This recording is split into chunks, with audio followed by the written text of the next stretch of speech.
The Lord said to Satan, "Where have you come from?"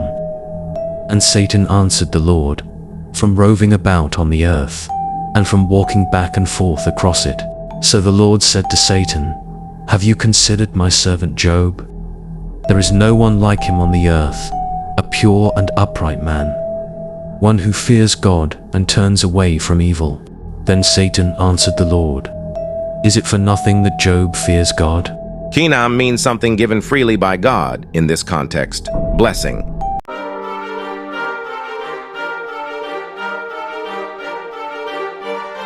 Today we are learning about the story of Job. In Hebrew, his name is EIYOV, derived from the words I or EIFOH, meaning where, and Av, meaning father. Therefore, the name IYOV means where is the father. This name reflects his life experience, as in his suffering, he felt like an orphan without a father. From the name IYOV comes the word EVYON, which means poor person, referring to those who are unfortunate or suffering like Job. Don't fear the name Job. There are people who bear similar names and have become some of the most intelligent and wealthy individuals, like Steve Jobs. In the Bible, Job is a hero of faith. The genealogy of Job is not documented in detail, but some link Job's name with Yasub, mentioned in the book of Jasher, also called the Book of the Upright. In Hebrew, it is Sefer HaYashar. The book of Jasher is referenced in Joshua 10:13 and 2 Samuel 1:18. The book of Jasher 45:7 says, "And Arida bore unto Issachar, Tola, Puvah, Job, and Shamron 4 sons." Jasher 59:12 similarly mentions, "And the sons of Issachar were Tola, Puvah, Job, and Shamron." If we look at the genealogy in the book of Jasher above, we see a connection to 1 Chronicles 7:1, where the name Yasub, Hebrew Yasyov, appears. The sons of Issachar were Tola, Puah, Jashub, and Shimron, 4 in all, but Chronicles 7:1. Job was a good man with a belief that righteousness always brings blessings. There was a man in the land of Uz whose name was Job, and that man was pure and upright, one who feared God and turned away from evil. 7 sons and 3 daughters were born to him.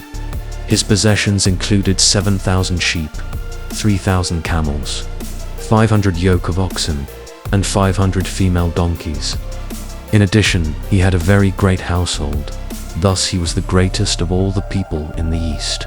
Job 1-13. Thus, Job was a wealthy man from Uz. Where exactly is Uz?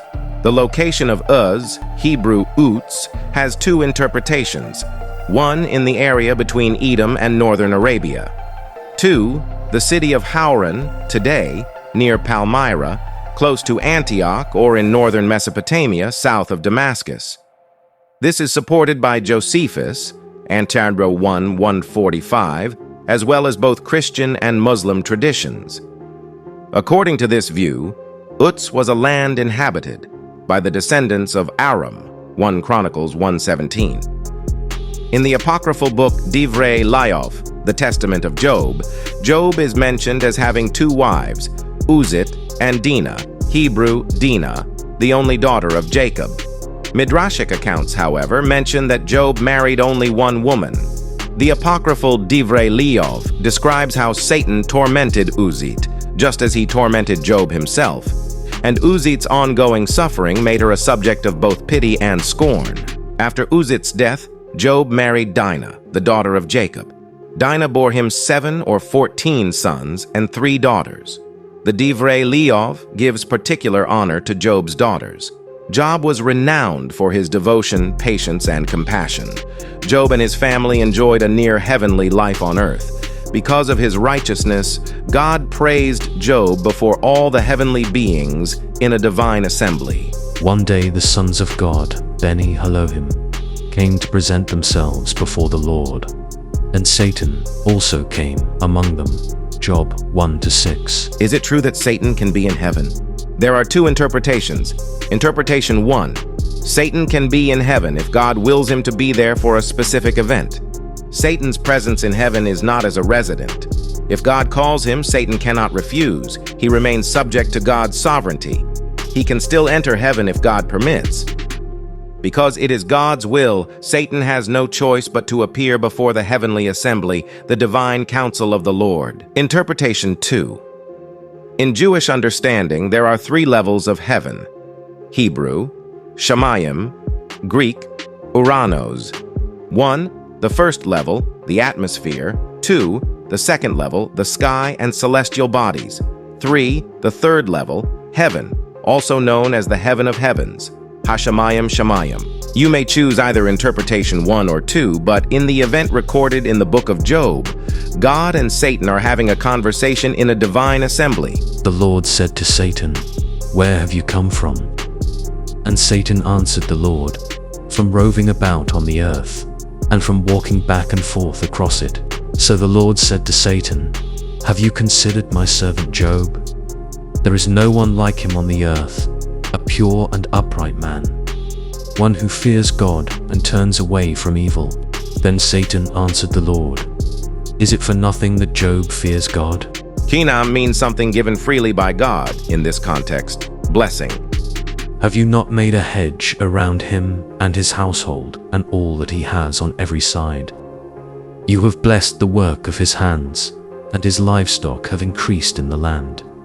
But extend your hand and strike everything he has, and he will no doubt curse you to your face. So the Lord said to Satan, "All right then, everything he has is in your power.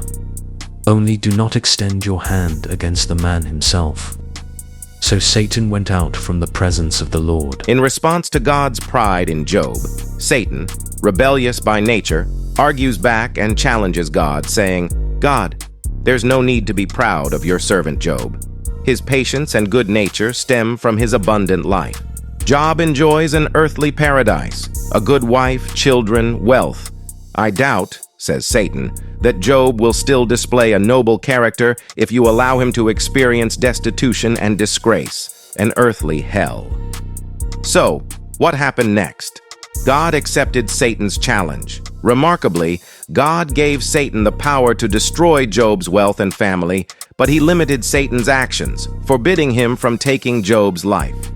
In the temptation in the Garden of Eden, Satan insulted God in front of humanity, saying, "God forbade you from eating this fruit because if you do, you'll become like God," implying there would be rivalry. But in this first divine assembly involving Job, Satan insults humanity before God. Satan says, "You bless Job, try removing that blessing, and he'll curse you, Lord." Here, Satan uses the same subtle technique in both events. He starts with a question containing a hint of sarcasm, then follows it with an open accusation against God's word. Satan says, "Take away Job's prosperity, remove the sources of Job's happiness, family, wealth, and honor that you have given freely, or kinam, and Job's entire righteousness, built upon those blessings, will collapse." Remarkably, God accepts the challenge. In fact, by drawing Satan's attention to Job, God, in his unfathomable wisdom, actually invites this challenge. Prosperity theology, in reality, is not a measure or reflection of the quality of faith.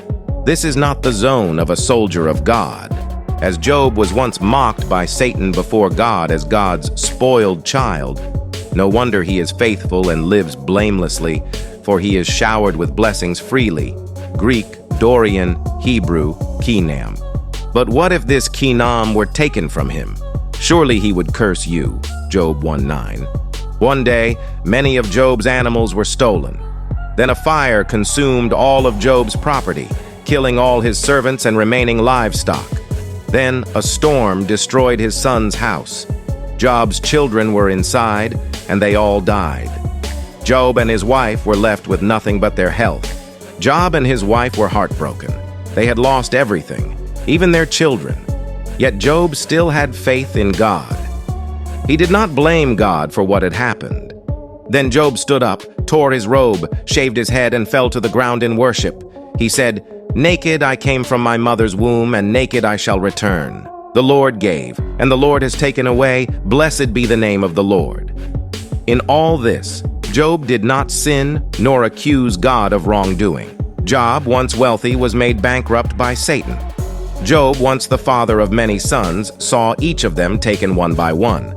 All of this was permitted by God. What did Job do wrong to be tested this way? Job held to a subjective belief, thinking he could pay God through sacrifices for the sins of his party-loving sons. When the days of their feasting were finished, Job would send for them and sanctify them. He would get up early in the morning and offer burnt offerings according to the number of them all. For Job thought, "Perhaps my children have sinned and cursed God in their hearts." This was Job's customary practice. Job 1-5. Job's actions reflected a form of transactional worship. Just in case his children had done wrong, Job would immediately offer sacrifices. This type of worship is not devotional worship.